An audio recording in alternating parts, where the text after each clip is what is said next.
नाम परमपिता परमात्मा का सच्ची भावना से, हृदय से जो लिया करते हैं,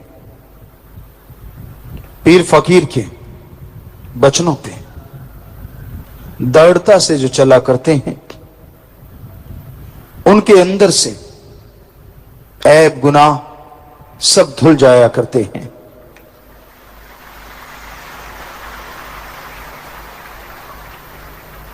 ईश्वर के नाम में ऐसी शक्ति है, ऐसी ताकत है, जो सच्चे दिल से जाप करता है वो उस परम पिता परमात्मा से मिल सकता है। मालिक के प्यार में, उसकी मोहब्बत में अगर दृढ़ता से चलना चाहते हो, अगर उसकी तमाम खुशियों को हासिल करना चाहते हो, तो यह बहुत जरूरी है कि आप सेवा और सुमरन का पल्ला कभी ना छोड़ो।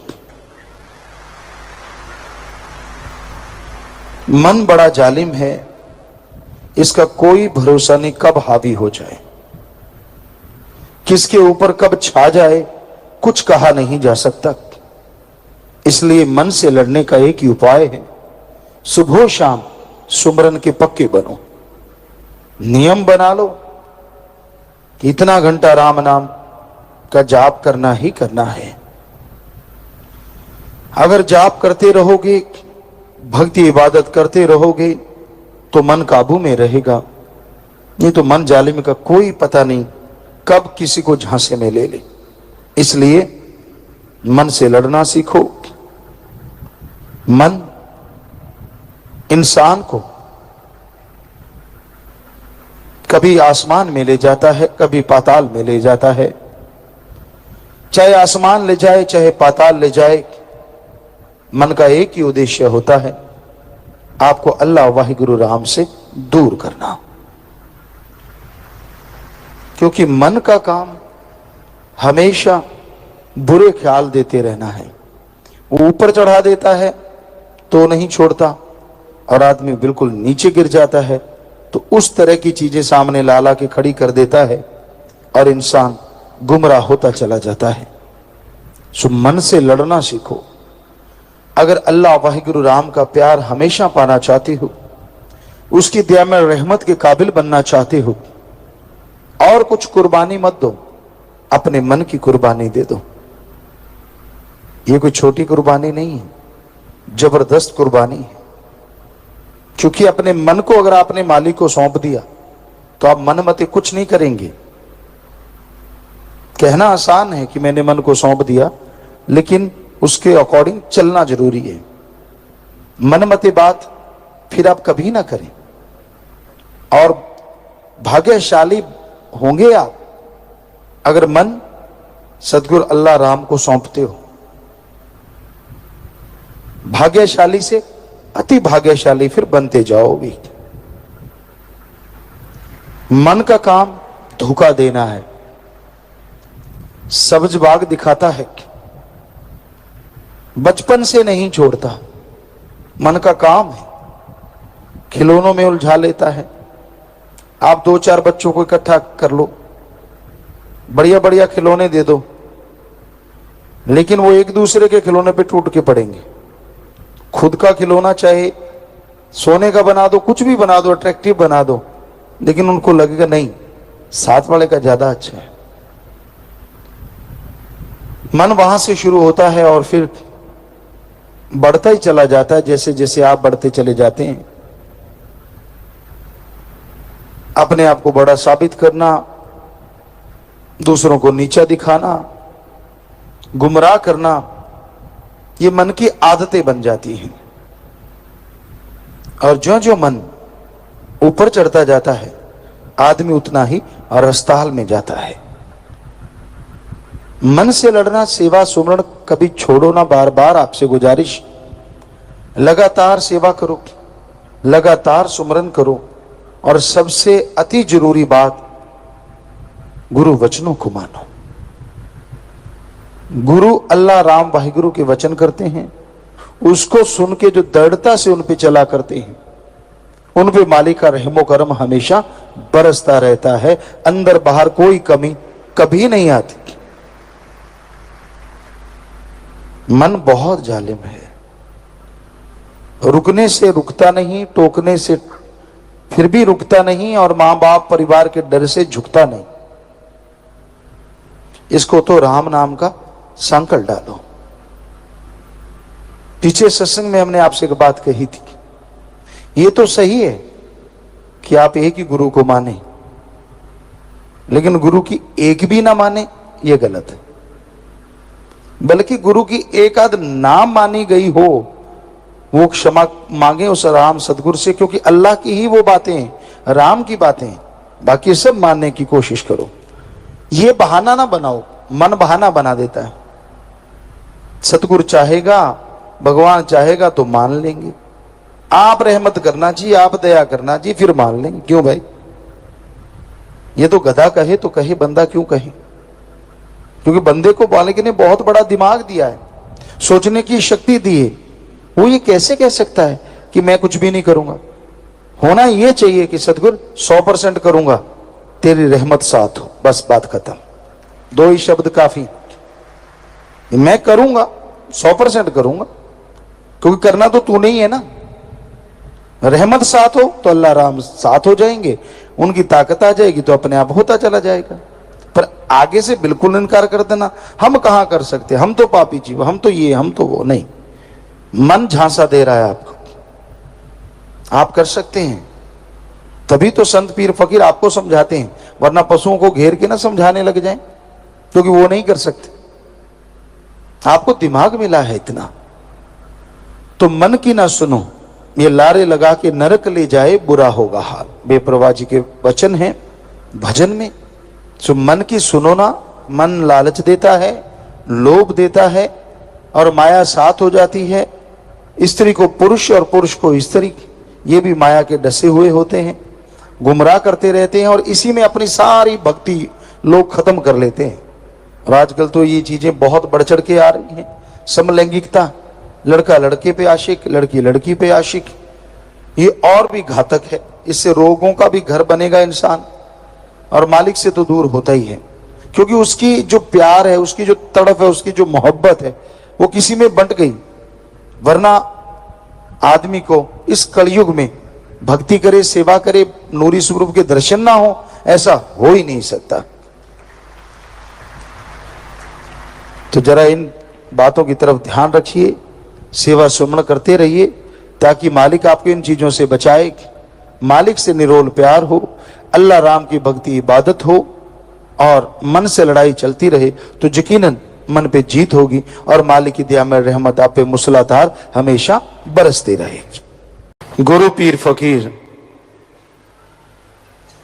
जब रास्ता दिखाते हैं तो उनमें उनका अपना खुद का कोई स्वार्थ नहीं होता, ना वो पैसा चढ़ावा, ना ही अपनी ईमान बढ़ाई। वो एक ही बात सिखाते हैं, मान बढ़ाई के लायक अगर कोई है तो वह है अल्लाह वाहिगुरु गॉड खुदा राम सतगुरु मौला।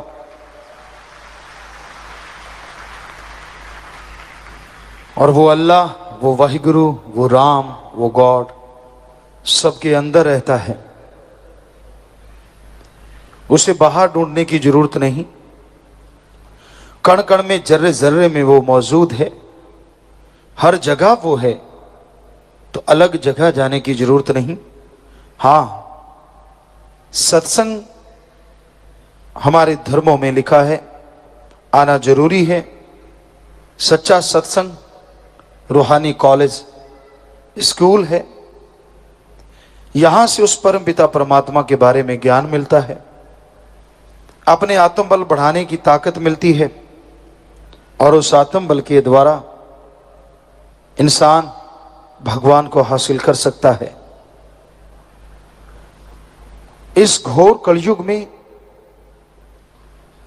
ठगी, बेईमानी, भ्रष्टाचार, पाखंडवाद चारों तरफ और बुरी तरह से छाया हुआ है। लोग स्वार्थ में डूबे हुए हैं। अपना उल्लू सीधा करने के लिए कोई कुछ भी कह सकता है, कोई कुछ भी बोल सकता है और किसी हद से गिर सकता है। लेकिन उस अल्लाह राम की शरण में जो आ जाते हैं तो उनकी लाज भी वो दोनों जहां में रखा करते हैं। कदम कदम पे बाजू पकड़ के संभाल लिया करते हैं। इसलिए उस परम पिता परमात्मा को हमेशा याद रखो, उसकी भक्ति करो। आप लेटे हुए हो या बैठे हो, आप चहलकदमी कर रहे हो या कोई कार्य कर रहे हो, यह जरूरी नहीं। जरूरी यह है कि क्या आप उस समय परम पिता परमात्मा को याद करते हो, क्या उसकी भक्ति इबादत उस समय किया करते हो। अगर करते हो तो यकीनन वो परम पिता परमात्मा आपको दयामय रहमत के लायक बनाएगा और अंदर बाहर खुशियों से माला माल करता जाएगा। मालिक किसी के पैसे का, किसी भेष का भूखा नहीं। उसको पाने के लिए शरीर को कष्ट देने का कोई मतलब ही नहीं बनता। कहीं आप धूप में खड़े रहो, कहीं सिर पे पानी डलवाओ या आग के पास बैठो, ऐसा कहीं भी लिखा हुआ नहीं। उस मालिक को पाने के लिए उसकी तड़प, उसकी लगन बनाना जरूरी है, जो कि भक्ति से परहित परमार्थ से होती है। आप भक्ति करें, दीन दुखियों की मदद करें, यकीनन आपके अंदर तड़प लगन बन जाएगी, जिसके द्वारा आप परम पिता परमात्मा के दर्शन कर सकते हैं, उसकी दया में रहमत कृपा दृष्टि को पा सकते हैं। किसी ढोंग, किसी पाखंड में पड़ने की जरूरत नहीं। इसलिए ढोंग से, पाखंड से बाहर आओ, उस परम पिता परमात्मा का नाम जपो, उसकी भक्ति इबादत करो। उसकी भक्ति इबादत करने से, उसका नाम लेने से अंत्यकरण में वो शक्तियां अपने आप जाग उठती हैं जिनसे परम पिता परमात्मा के नजारे मिलते हैं। सो अपनी भावना को शुद्ध करो, और भावना को शुद्ध करने के लिए आप घर परिवार में रहते हुए, काम धंधा करते हुए, बिना कोई चढ़ावे के, बिना कोई दिखावे के गुरु मंत्र, नाम दीक्षा, कलमा, मेथड मेडिटेशन का जाप करते रहो। यानी भगवान के वो शब्द जिनका जाप करने से आपके अंदर आत्म बल आएगा। भगवान के वह शब्द जो उसका नेम है, बाई नेम उसको बुलाओ तो वो जरूर सुनेगा और जरूर आपका साथ देगा, आपकी मदद करेगा। वो किसी भी चीज का भूखा नहीं। जरा सोचिए, जो मालिक हमें बना सकता है, हमारा ही बनाई चीजें उसके लिए क्या बड़ी चीज है। क्योंकि इंसान को बनाना कोई खेल नहीं। कोई भी साइंटिस्ट 5 तत्व पृथ्वी, पानी, अग्नि, वायु और आकाश ले ले और उसको जोड़ के इंसान का बुत बना के दिखाए, नहीं बना सकेगा। तो सोचने वाली बात, वो भगवान जिसने हमें बनाया है, हम उसे क्या दे सकते हैं। उससे तो मांगना है, और मांगने का तरीका सही हो। और वो कोई फीस नहीं लेता, कोई चढ़ावा नहीं लेता, कोई ढोंग ढकोसले से उसको नहीं पाया जा सकता। अभ्यास करो, अंदर एक तड़प, लगन लगेगी, और उस लगन से ही उसको और उसकी शक्तियों को हासिल किया जा सकता है। यही आदिकाल से रीत रही है। लेकिन लोग इस कलयुग में बहुत पाखंड धारण कर लेते हैं। पर संतों ने लिखा है, पाखंड में कछु नाही साधो, पाखंड में कछु नाही रे, पाखंड या नर भोगे 84 खोज करो मन माही रे। पाखंड ढोंग करने से किसी को कुछ हासिल नहीं होता। पाखंड करने वाला तो खुद जन्म मरण के चक्कर में उलझा रहता है। अरे उसको पाना चाहते हो, उसकी शक्तियों को हासिल करना चाहते हो, तो वो आप सबके अंदर मौजूद है, कण कण में, जर्रे जर्रे में मौजूद है। बस उसको बुलाने का तरीका आना चाहिए। उसका नाम सीख लो जिसपे कोई दाम नहीं लगते। संत, गुरु, पीर, फकीर, उसका नेम उसका मंत्र बिना किसी दाम के, बिना कोई दिखावे के, बिना धर्म परिवर्तन के बताते हैं। सभी धर्म को मानने वाला इंसान है और मालिक ने इंसान को बनाया, इंसान ने धर्मों को बनाया। और धर्म जोड़ते हैं, तोड़ते नहीं। धर्मों का मकसद जोड़ना है, इंसान को इंसान से और इंसान को भगवान से। जो भक्ति करते हैं, जो लगन से उसे याद करते हैं, उन्हें भगवान मिल भी जाया करते हैं और उनके गम, दुख, दर्द, चिंताओं से निकलने का रास्ता भी जरूर बता दिया करते हैं। तो इसलिए दृढ़ यकीन के साथ, बुलंद हौसले के साथ इस घोर कलयुग में मालिक के उस पाक पवित्र रास्ते पे चलते जाओ। यकीन मानो वो आपको मिलेगा और आपके गम, दुख, दर्द, चिंताओं को मिटा डालेगा। कलयुग के समय में इंसान बेचैन है, गमगीन है, परेशान यानी टेंशन में है, फैसला, डिसीजन ले नहीं सकता, डबल माइंड रहता है, नेगेटिव ज्यादा सोचता है, खान पान में जहर ज्यादा है, घर परिवार की परेशानियां बहुत।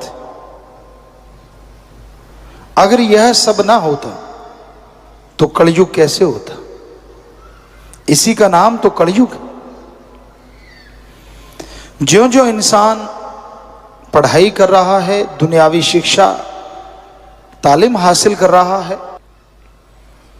त्यों त्यों नेगेटिविटी की दशा बदल जाती है। लेकिन यह नहीं है कि नेगेटिव ही बदल जाए, इंसान के अंदर की गलत सोच बदल जाए, क्योंकि पढ़ाई लिखाई में ऐसा कुछ है नहीं। वो पढ़ाया जाता है जो प्रैक्टिकली कम इस्तेमाल में आता है। हमारे गुरुकुल होते थे, उनमें वो पढ़ाया जाता था जिनके द्वारा प्रैक्टिकल किया जाता था। आजकल प्रैक्टिकल कुछ और होते हैं, पढ़ाया कुछ और जाता है। दिमाग पे बोझ ज्यादा है और जो पढ़ाई से सफलता मिलनी चाहिए उसकी रेशो कम है। होना यह चाहिए कि बच्चा जिस फील्ड में जाना चाहता है उस फील्ड को चुन ले, अच्छी लैंग्वेज का ज्ञान हो, मैथमेटिक्स का ज्ञान हो, साइंस का ज्ञान हो, और उसके बाद वो जीवन में लक्ष्य निर्धारित करके उसकी तरफ बढ़ता जाए, तो देश भी और समाज भी सफलता के चरम सीमा पे पहुंच सकता है। इंसान पढ़ा कुछ और है, रियल लाइफ में कर कुछ और रहा है। कईयों को तो कॉलेज में जाते +2 में क्या पढ़ा था याद ही नहीं। कॉलेज पढ़ गए तो पहले क्या था वो याद नहीं, और उसकी जरूरत भी नहीं याद करने की, तो फिर वो पढ़ाए क्यों? अगर वो दिलो दिमाग में बिठाना ही नहीं और उसकी आने वाले टाइम में कोई जरूरत ही नहीं, तो फिर क्यों ना जिसकी जरूरत है वही बचपन से पढ़ाया जाए। और इंसान पता नहीं सफलता के कितने झंडे गाड़ दे, उस सब्जेक्ट को लेके, उस विषय को लेके वो पढ़ता जाए तो तरक्की बेहद ज्यादा करेगा। ये होता था हमारे पुरातन काल में, जब हमारी साइंस ऐसी थी, साउंडलेस जहाज होते थे, जब चाहे बरसात करवा लेते थे, एटम परमाणु बेहद घातक यंत्र या शास्त्र, अस्त्र शस्त्र कहें, सब होते थे, लेकिन उनको रोकने का भी उनको तरीका आया करता था। कितनी बड़ी साइंस रही होगी, जब चाहे बरसात करवा लो, जब चाहे रोक दो, जब चाहे सर्दी में गर्मी पैदा कर दो और गर्मी में सर्दी पैदा कर दो वातावरण में। क्या कमाल था, साउंडलेस जहाज थे। तो साइंस इसलिए तरक्की करती थी क्योंकि जिसका जो टैलेंट होता था, एक उम्र तक सब सब्जेक्ट पढ़ाए जाते थे ताकि बच्चे में निखार आ जाए, बुद्धि तीक्ष्ण हो जाए, और उसके बाद फिर सब्जेक्ट चुन के उस पर पूरा ध्यान दिया जाता था। और कई बार तो शुरुआत में ऐसा था कि वो सब्जेक्ट शुरू से ही पढ़ाए जाते थे जो पूरी लाइफ में काम आने वाले हैं, और साथ में दूसरा ज्ञान करवा दिया जाता था। तो हम नहीं कहते कि आज की पढ़ाई गलत है, लेकिन पहले हमारे देश की, हमारी संस्कृति की जो पढ़ाई थी वो आज से बहुत ज्यादा आगे थी और बहुत ज्यादा साइंस हमारी बड़ी थी, ये हम आपको गारंटी दे सकते हैं। एक ही गुरु राजा भी बनाता था, दुकानदार भी बनाता था, बिजनेसमैन भी बनाता था, मंत्री भी बनते थे, व्यापार भी होता था और लेक्चरार भी होते थे। सब कुछ एक में इतने टैलेंट होते थे, तभी उसके शिष्यों में भी अनेक टैलेंट होते थे। अब एक एक ही सब्जेक्ट को बोझ समझ के पार कर रहा है, तो बच्चे भी तो बोझ समझ के ही पार करेंगे ना। तो आज के दौर में पढ़ाई का ये दूसरा असली पढ़ाई से हम दूर होते जा रहे हैं। हमारे धर्मों में पवित्र वेदों का पाठ कराया जाता था ताकि इंसान इंसान जरूर बने, शैतान ना बन जाए। इंसानियत में गुण क्या होते हैं, दूसरों का भला कैसे करना है, हमारी सभ्यता क्या है, बोलने का अंदाज क्या है, व्यवहार कैसा होना चाहिए, सत्कार करना करवाना कैसे चाहिए, ये हमारी सभ्यता में सिखाया जाता था। राम से प्यार, अल्लाह वाहिगुरु गॉड खुदा रब, जिसके अरबों नाम पड़ गए, सबसे पहले रम था और फिर राम, तो उससे प्यार करना सिखाया जाता था ताकि इंसान का आत्मबल बुलंद रहे और वो आत्मबल के सहारे, विल पावर के सहारे दुनिया की तमाम परेशानियों को, तमाम दुख तकलीफों को दूर कर सके। आज वो सब्जेक्ट ही हट गया है। आज तो बच्चा गर्भ में होता है, माँ बाप पहले सोचते हैं ये क्या बनेगा, ऑफिसर बनेगा, फलां बनेगा, बिजनेसमैन बनेगा, यानी नोटों की मशीन बनाना पहले शुरू कर देते हैं। वो इंसान बनेगा कि नहीं बनेगा इसके बारे में कोई ध्यान नहीं देता। और पुरातन हमारी सभ्यता ये थी, पहले सोचा जाता था कि ये इंसान बनेगा, बाकी तो गुरुकुल में गुरुदेव बनाएंगे जो बनेगा, और है भी सच।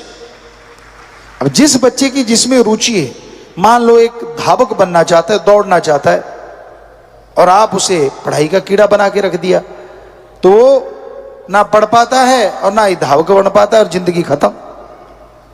एक बहुत पढ़ना चाहता है और उसके माँ बाप प्लेयर है, नहीं जी तुझे तो खेलना ही है, तो ना वो पढ़ पाता है ना खेल पाता है। तो पहले जो गुरु जी हुआ करते, गुरुदेव, गुरुकुल में जो होते थे, वो टैलेंट को पहचानते थे, उस टैलेंट के अनुसार बच्चे को शिक्षा दी जाती थी कि ये शाहूकार, ये इंजीनियर, ये राजा के गुण रखता है। वो पहचान जाते थे सच्चे गुरु, चाहे वो चाणक्य का उदाहरण क्यों ना हो, बहुत सारे और भी उदाहरण हैं। तो हमारे सभ्यता में, हमारी संस्कृति में जो इन बच्चे की प्रतिभा के अनुसार उसको शिक्षा देते थे, और वो बच्चा पूरे देश में नाम रोशन करता था, आगे बढ़ जाता था। आज तो कोई प्रतिभा नहीं है, बस जो सब्जेक्ट है उसको रटते रहो, रगड़ते रहो, सबको वो करना ही करना है, चाहे कुछ भी हो जाए। तो इसलिए वो बात नहीं बन पा रही जो संस्कृति सभ्यता में हमारे पहले हुआ करती थी। तो बहुत जरूरी है हमारी पढ़ाई में जो पवित्र वेदों की पढ़ाई, धर्मों की पढ़ाई होती थी, उसको लगाया जाए ताकि सबसे पहले इंसान इंसान बने, शैतान ना बने और राक्षस ना बने, कम से कम इंसान बने। सैकड़ों और परसेंट जो ठगी मारते हैं, क्या वो इंसान है? टेबलेट से इंसान ठीक हो सकता है, उसकी जगह ऑपरेशन करते हैं, क्या वो इंसान है? गाड़ी का आधा लीटर डीजल पेट्रोल जलता है, 1 लीटर जलता है 50-60 रुपए का, 1000 रुपया लूट लेते हैं भोले भाड़ों से कि 1000 रुपया किराया लगेगा। क्या वो इंसान है? क्योंकि इंसानियत तो है ही नहीं। दांव लगे लूट लो, दांव लगे काट लो जेब। इसकी वजह ये है कि इंसानियत का कोई पाठ ही नहीं जानता। आज के छोटे छोटे बच्चों से, पढ़े लिखे बच्चों से पूछ लो इंसानियत क्या है, नहीं पता। सत्संग सुन लिया तो पता, अदरवाइज नहीं पता, क्योंकि पढ़ाई में तो कहीं आता नहीं इंसानियत होती क्या है। अरे कम से कम इंसान क्या है उसकी परिभाषा तो इंसान को सिखाओ। दूसरों के दुख दर्द को दूर करना, दुख दर्द में शामिल होना, दया की भावना रखना, दूसरों की मदद करना, दूसरों के काम आना, यही सच्ची इंसानियत है जो आज के बच्चों को नहीं पढ़ाया जाता। आजकल तो पढ़ाया जाता है कैसे कमाई की जाए, कैसे लूटा जाए। हालांकि वो पढ़ाया नहीं जाता, लेकिन बहुत मास्टर उस्ताद होते हैं जो दिखने में नहीं आते लेकिन ये शिक्षा दे देते हैं। रिश्वत ले रहे हैं, हर क्षेत्र में रिश्वत लेने वाले भी हैं और नहीं लेने वाले भी हैं, ईमानदारी से काम करने वाले भी हैं और बेईमान भी हैं। हर क्षेत्र में, कोई भी क्षेत्र इससे छूटा नहीं है। तो भाई जरूरी है ईश्वर का नाम लो और पढ़ाई में ईश्वर के नाम को शामिल किया जाए, ताकि इंसान इंसान बने और पूरी प्रकृति का भला हो, इंसान का खुद का भला हो और घर में खुशियां आए। अगर ऐसा होगा तो पूरे समाज में प्यार मोहब्बत की गंगा फिर से बहने लगेगी। यह कलयुग का समय, और इसमें राम नाम में बैठना बहुत ही मुश्किल है। सतयुग ऐसा समय होता था, लोग सैकड़ों साल मालिक की याद में बैठे रहते थे, लगे रहते।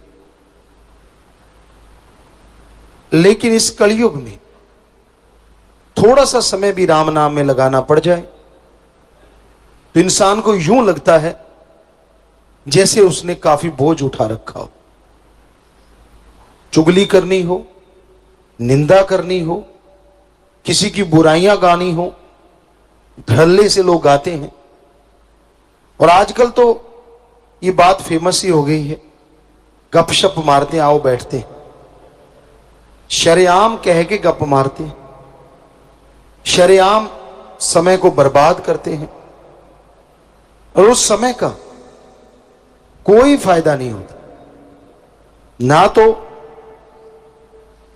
गुजरती जिंदगी में और ना ही आत्मिक कोई असर होता है। इंसान को टेंशन है, परेशानी है, नेगेटिविटी है, हमेशा गलत सोच, बुरी सोच इंसान के अंदर चलती रहती है। और इसलिए लोग कहते हैं चलो गपशप मारते हैं कि शायद ऐसा करने से टेंशन फ्री हो जाए, ऐसा करने से जो बोझ है वो कम हो जाए। जी नहीं, ऐसा करने से बोझ और बढ़ता है। ये टेंशन, ये परेशानियां, ये समस्याएं अगर जड़ से खत्म करना चाहते हो तो थोड़ा समय राम नाम में दो। इस कलयुग में अगर आप वो सतयुग जो सैकड़ों साल भक्ति इबादत के बाद प्राप्त होता था, आप कलयुग में प्राप्त करना चाहते हैं तो आप करके देखो।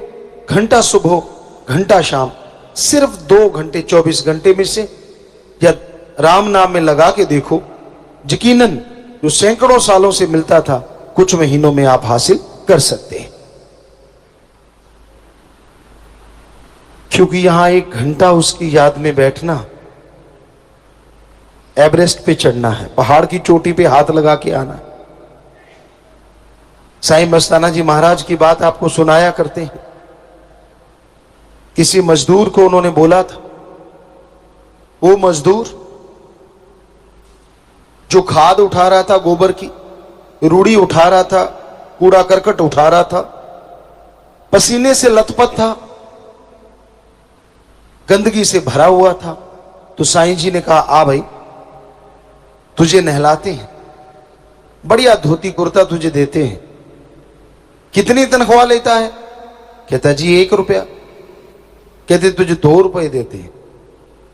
तो वो मजदूर बड़ा खुश हुआ, नहलाएंगे, नए कुर्ता धोती मिलेगा। करना क्या है जी? कुछ नहीं, पालती मार के बैठना है। कहते लो बाबा तो भोला ही है, इतनी मेहनत का 1 रुपया और पालती मार के बैठने 2 रुपए। आ गया जी नहा धो के, कपड़े पहन के बढ़िया। और साईं जी कहने लगे ठीक है भाई, मार पालती, बैठ जा और राम का नाम जपता रहे, सारा दिन जपना है, शाम को 2 रुपए ले लेना। 10 मिनट जाप किया, 15 किया, आधा घंटा, घंटा गुजरा, बड़ी मुश्किल से घंटे 2 घंटे लगाए। थोड़ी देर बाद क्या देखते हैं, वही गंदे कपड़े पहन के, हाथ में नए कुर्ता धोती लेके साईं जी के पास आ गया। बाबा ये लो आपका कुर्ता धोती। क्या हुआ भाई? मेरे से सुमरण नहीं होता, मैं गंदगी उठा लूंगा, 1 रुपया मंजूर है, पर सारा दिन भक्ति करके 2 रुपए लेने मेरे से नहीं होता। तो ये सच आप करके देख लो, पता चल जाएगा। भाई बहनों, चुगली निंदा छोड़ के आप घंटा राम नाम में लगा के देख लो, मुंह फाड़ फाड़ के जमाइयां ना आने लग जाए। तो राम नाम चीज ही ऐसी है, अलूणी सिल है, मसाला तो है नहीं। या तो सत्संग में देख लीजिए आप, एक दूसरे को निगाह रखिए, जमाई शुरू हो जाती है। जब सच्ची बात बोलने लगते हैं तो आवासियां लेनी शुरू कर दोगे, खाज खुजली होने लग जाती है जहां पहले कभी हुई ही नहीं। एक दूसरे बंदे अच्छे लगने लग जाते हैं, यार वो अच्छा, वो कौन, वो कौन। मतलब जी चुराते हो कि यार राम नाम कान में ना घुस जाए। ये है कलयुग। तो अजमाई बात है, हम देखते रहते साथ संगत में लाखों हजारों में बैठे होते हैं, अभी सत्संग शुरू हुआ नहीं कि जमाई शुरू, मुंह फाड़ फाड़ के। फिर उनको लगता है पिता ने हमें थोड़े देखा है, गुरुजी तो लगे हुए हैं सत्संग में, अपने लगे रहो। कोई बाल सेट कर रहा होता है, कोई खाज कर रहा होता है। क्यों भाई, फोटो खिंचवानी है क्या? अभी तो राम नाम चल रहा है, सुन लो ध्यान से, फिर पोज मारते रहना बाद में। लेकिन ना जी, वो मतलब बेचैनी हो जाती है ना, मन को अंदर ही अंदर बेचैन हो जाता है, यार राम नाम सुनना पड़ रहा है, बड़ी गड़बड़ हो गई। तो अंदर बैठा मन चिल्लाता है, हालांकि आत्मा की जीत रहती है सत्संग में। राम के नाम यहाँ लिए जाता है या जहां चलता है वहां हमेशा आत्मा जीतती है, उस टाइम में, उस दायरे में। लेकिन कहीं ना कहीं मन भी दांव चलाता रहता है बीच बीच में। तो ये आप आजमा के देख लेना, आसपास देख लेना, ऐसा जरूर होता है। पहले बिल्कुल नहीं होता। आप गप मारो, निंदा चुगली करो, मतलब नहीं, जमाई आ जाए, आवासी आ जाए, ले तेरे की दे तेरे की, एक दूसरे को उकसा उकसा के सुनते रहते। खुद की कोई मान बढ़ाई करने लग जाए, हो फिर तो कहना ही क्या। आपको कोई बिना वजह, बिना मतलब मान बढ़ाई करे, जैसे कहते हैं, तो आप घर में नहीं चलती, लोग सरपंच कह दें, बात ही अलग हो जाती। आदमी के पांव थोड़े थोड़े उठने लग जाते हैं, पंजे के बल चलने लग जाते हैं, यार मैं सरपंच, हालांकि कभी सोचा भी नहीं होता, पर सामने वाले ने बढ़ाई दे दी, चौधरी साहब क्या हाल है, और सरदार जी मूंछों पे हाथ जाता, अच्छा मैं वो। मतलब मान बढ़ाई का इंसान भूखा है, और सच्ची बात ऐसे लगती है किसी ने घण मार दिया हो। सच तो यही है कि इस कलयुग में आप राम नाम लेने से कन्नी कतराते रहते हो। समय बर्बाद करने के लिए आप कोई ना कोई बहाना ढूंढते रहते हो। चलो गपशप मारते हैं, चुगली निंदा करते हैं, हथाई करते हैं, यार दोस्त मित्र सहेलियां आ गई तो बारे न्यारे हो जाते हैं, बातें और चलती हैं, बातें कुछ और होती हैं। आजकल पढ़े लिखे पार्टियां शुरू कर दी हैं, किट्टी पार्टी, पिट्टी पार्टी, पता नहीं कौन कौन सी, बहुत सारी चीजें हैं। मतलब वही होता है कि टाइम की बर्बादी। क्या आप ऐसे भी कोई पार्टी करते हैं? चलो आज सुमन करते हैं बैठ के, हफ्ते में 1 दिन करते होंगे कुछ सत्संगी, लेकिन सारे नहीं। अभी तो टाइम निकाल लिया करो भाई बहनों कि हाँ भाई चलो आज खाली होके आप इकट्ठे बैठ के राम का नाम जपेंगे। ना जी ना, इकट्ठे बैठ के और वो भी राम का नाम, ये 2 अजूबा हो जाएगा अगर ऐसा होने लगे। पर होता है। शास्त्र नाम शाह मस्तान जी की जिन पे रहमो करम होती है, सतगुरु सच्चे मौला का जिन पे कृपा दृष्टि होती है, वो ऐसा भी होता है और हो रहा है। सिमरण हाल बना है, उसमें लोग सुमरण करते हैं, सारे इकट्ठे बैठ के तो करते। तो ये हकीकत है। पर आम घरों में, दुनियादारी में या तो माया की बातें चलती हैं, धंधा कैसा है, बिजनेस कैसा है, काम धंधा कैसे करें, क्या क्या करें। बहनों को आपस में लगी रहती है, सास अच्छी नहीं, बहू अच्छी नहीं, बस यहीं तक जिंदगी सिमट के रह गई। राम तो बहुत दूर रह गया। सारा दिन अंदर ही अंदर जलते रहते हैं, मेरी सास ऐसी, मेरी सास ने ये किया, मेरी बहू ने वो किया, मेरी ने फलां। फिर उनको कोई मीडिया मिल जाए, सुनने वाला मिल जाए, फिर सुनाती हैं वो, पूछिए मत। हालांकि अंडरस्टैंडिंग है। आपकी बेटी जो होती है, जब आपको लड़ती है, आप कभी भी नहीं कहते कि बेटी लड़ी। क्या बताते हो दुनिया को कि आज मेरे से मेरी बेटी लड़ी? नहीं। और बहू 100 से 1% भी बोल दे तो सब जगह गुनगुनाते फिरते हो कि मेरे को ये बोला। क्यों भाई? वो भी तो बेटी है। और बेटियां पता नहीं क्यों ऐसा करती हैं, बहू को जरा सा सासू ने कुछ कह दिया, सब जगह शोर मचाती है। क्या मां नहीं लड़ती थी? क्या मां नहीं डांटती थी? तो अगर सासू ने डांट दिया, वो भी तो मां है। क्यों नहीं सोचते आप ये चीजें? पर वो आपके दिल में ज्यादा लगती है क्योंकि वो आपका खून नहीं है। तो यही गलत है।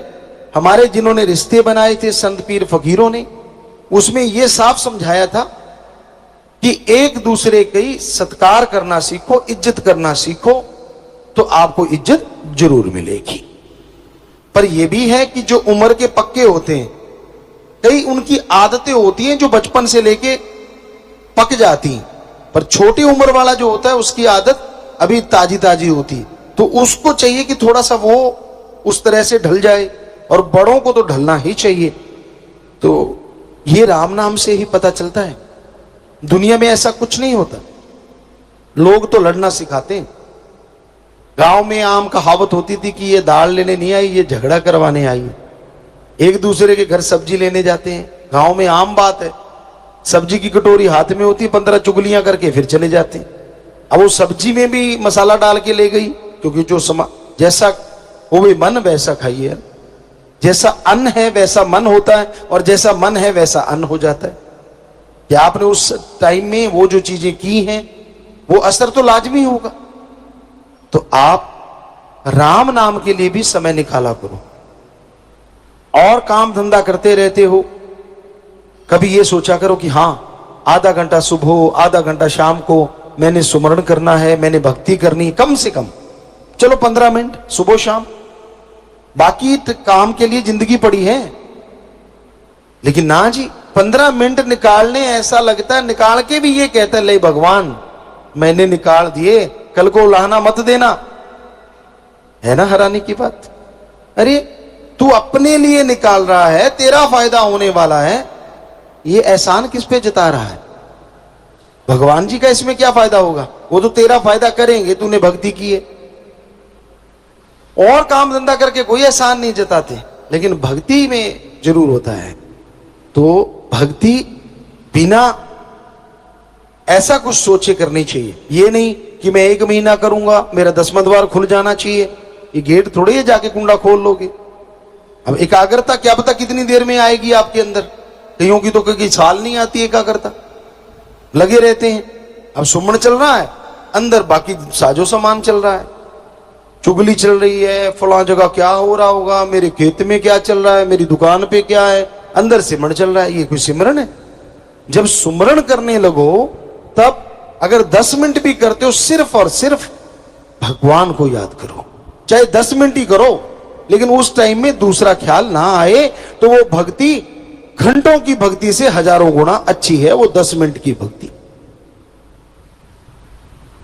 तो भक्ति के समय सिर्फ और सिर्फ भक्ति किया करो, बाकी बातें नहीं होनी चाहिए। मालिक से प्रार्थना किया करो, हे प्रभु, हे राम, हे सतगुरु मौला, मेरा ध्यान आपकी याद में जुड़े, मुझे इतनी शक्ति देना कि मैं आपकी भक्ति करके दया में रहमत हासिल कर सकूं।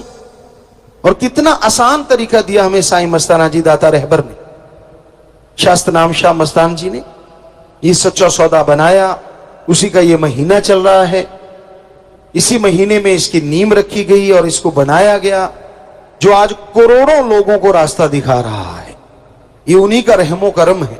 उन्होंने रहमो करम किया ये रास्ता बनाया तो आज कितने लोग सुखी हैं, कितनी बुराइयां छोड़ के राम नाम में लगे हुए हैं और घर स्वर्ग जन्नत जैसे बने हुए हैं। तो सतगुरु मौला को अगर आप तोहफा देना चाहो, उसके वचन सुनो, वचन सुन के अमल किया करो। यकीनन ये वो तोहफा है जो आपकी जिंदगी संवार देगा और आपको मालिक के नजदीक ला खड़ा करेगा। परम पिता परमात्मा कण कण में, जर्रे जर्रे में जो मौजूद है, हर किसी के दिलो दिमाग की वो जानता है। कौन इंसान परम पिता परमात्मा से प्यार करता है और कौन सिर्फ दिखावे में यकीन रखता है। जरूरी है श्रद्धा भावना से उस प्रभु को याद किया जाए, क्योंकि जितनी श्रद्धा भावना से आप उसे याद करेंगे उतना ही वो ज्यादा खुशियां बख्शेगा, गम दुख दर्द चिंताओं को मिटा डालेगा और इस काबिल आपको बना देगा कि अंदर बाहर उसके रहमो करम के नजारे मिलने शुरू हो जाएंगे। भावना शुद्ध होना अति जरूरी है। उसको दिखावा पसंद नहीं, ना ही वो अकल चतुराई से मिलता है, धर्म जात मजहब से मिलता है। उसको पाने का तो एक ही तरीका है, उसे शुद्ध भावना से याद किया जाए, उसकी याद में तड़पा जाए तो वो जरूर मिलता है। उसकी याद में तड़पने का तरीका संत पीर फकीर बताते हैं कि अगर आप परम पिता परमात्मा की याद में तड़पना चाहते हो, सबसे पहले सुमरन करो, दृढ़ यकीन वाले बनो, वचनों के पक्के रहो और कभी किसी का दिल ना दुखाओ। मालिक से मालिक को मांगते रहो, मालिक से मालिक की सृष्टि का भला मांगो। दिल में छल कपट दुई द्वेष मत रखो, डबल फेस मत बनो, दिखते कुछ और हो करते कुछ और हो, खड़े कहीं और हो करते दिखाते कुछ और हो, चल कुछ और रहा होता है। तो ऐसी भावनाएं जो लोग रखते हैं, ना उनका भला ना उनके परिवार का भला। सत्संग एक ऐसा तीर्थ होता है, साईं मस्ताना जी महाराज के वचन, परम पिता शास्त्राम जी महाराज के वचन कि ये सत्संग यहां रोजाना चलता रहता है। ये एरिया, ये क्षेत्र ऐसी जगह होता है कि यहां भक्ति की चंद बातें भी पता नहीं कितनी खुशियां दे जाएं और पूरी नीयत की एक बात पता नहीं कितने गुनाहों से आपको भर दे। इसलिए आप हमेशा नेकी की बातें करें, मालिक के प्यार मोहब्बत की बातें करें, उसकी दया में रहमत की बातें करें, ताकि उसकी तमाम खुशियां आपकी झोलियों में आ जाएं। ज्यों ज्यों उसका रहमो करम आपकी झोली में आता है, वैसे वैसे आपके गम, आपके दुख, आपके दर्द, आपकी चिंताएं उड़ती चली जाती हैं। तो हमेशा अपने ध्यान को अपने सतगुरु, अपने अल्लाह वाहिगुरु गौड़ खुदा राम से जोड़ के रखो। वो किसी के किसी भी चीज का भूखा नहीं, पर उसे अगर पाना है तो अपनी भावना, अपनी श्रद्धा इस काबिल बना दो कि वो आपको मिल जाए। दिखावे ढोंग मत करो, क्योंकि ढकोसले जितने करोगे उतने दुखी रहोगे, परेशान रहोगे, चैन की नींद नहीं आएगी और पता नहीं कौन सी बीमारी क्या रूप धारण कर ले और क्या हो जाए। एक गाना सुना करते थे हम, बहुत पहले आया था, कई बार कई लेखक ऐसा लिख देते हैं जो बड़ा पक्का होता है, रब नाल ठगियां क्यों मारे बंदिया, तो दिन रात पाप च गुजारे बंदिया। वाकई आज का इंसान भगवान को तुच्छ समझता है, समझते ही कुछ नहीं। लिपापोती करो, दिखावा करो, ये कर दो वो कर दो, भगवान जी खुश। ये नहीं पता तेरे जैसे लाखों अरबों खोपड़े उसने बनाए और तू अपनी इस छोटी सी खोपड़ी से उसको छलने चला है। अपने आप को छल रहा है तू। जितनी देर चल रहा है चल रहा है, चारपाई पे लेट गया, हिलना जुलना बंद हो गया, बड़ा याद करेगा तू। ओ भगवान, मैंने गलती की, मैंने ये किया, मैंने वो किया। तब तो चारपाई पे लेट गया ना, उससे पहले तो नहीं माना। तब तो अहंकार ही अहंकार। ना जी, मैं थोड़ी ना पता चलने देता हूं, उसको सब मालूम होता है। पर वो किसी को बुरा नहीं कहता, किसी का पर्दा नहीं उठाता। इसका मतलब ये नहीं होता कि आपने उसको बुद्धू बना दिया। इसका मतलब ये होता है कि आप अपने पांव पे खुद को लहाड़ा मार रहे हैं। इसलिए बुरे कामों से बच के रहो। कुछ नहीं पड़ा इन चीजों में, सारी दुनिया खप खप के मर गई। अगर मालिक अल्लाह वाहिगुरु की भक्ति में लगे हो तो सिर्फ भक्ति में लगे रहो, बुराइयों को छोड़ जाओ, उनका संग ना करो, उनकी सोहबत ना करो, अल्लाह वाहिगुरु राम की भक्ति इबादत करो।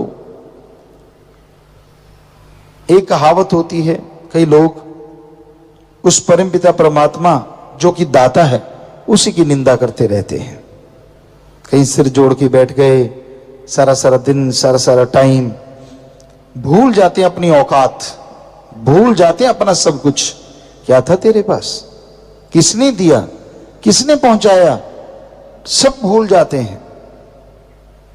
पर ऐसे इंसान ज्यादा समय सुखी नहीं रह पाते, क्योंकि वो उस अल्लाह राम की निंदा कर करके, भगवान की कर करके अपनी बेड़ी में बट्टे डालते जाते और एक दिन बेड़ी भर के डूब जाती है।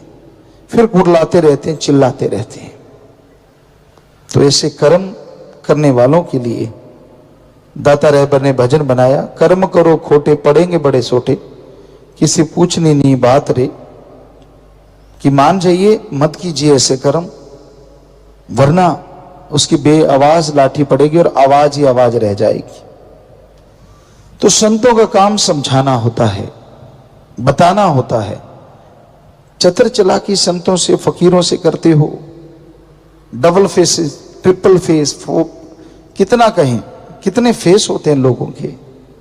दिखते कुछ और, दिखाते कुछ और, कहते कुछ और, सोचते कुछ और, करते कुछ और। गिरगिट भी शर्मा के गायब हो गया। आज की दुनिया में लोग इतने ज्यादा चालबाज, पल पल में रंग बदलने वाले बन गए। ठीक है, आपकी मर्जी है, हमारा तो बताना फर्ज है। सुधर जाओगे तो जो जिंदगी रह रही है उसमें खुशियां पालोगे, नहीं सुधरोगे तो नरक यहां भी तैयार और आगे भी तैयार है। कई कह देते हैं कि जिसने गुरुमंत्र ले लिया साईं मस्ताना जी महाराज के वचन, एक पैर यहां वहां, दो पैर में जगह है, एक यहां है तो एक वहां है, काफी दूरी तय करनी है दूसरे पैर तक जाने के लिए। अगर भक्ति करते हो, वचनों के पक्के हो, तो वाकई कोई दूरी नहीं, एक पैर यहां रखा और दूसरा वहां पहुंचोगे सीधा सचखंड। और अगर करते रहे छल कपट, यहां तो चलो कोई बात नहीं, पर्दा है, रूहानी मंडलों पे आपको उल्टा लटकाया जाएगा।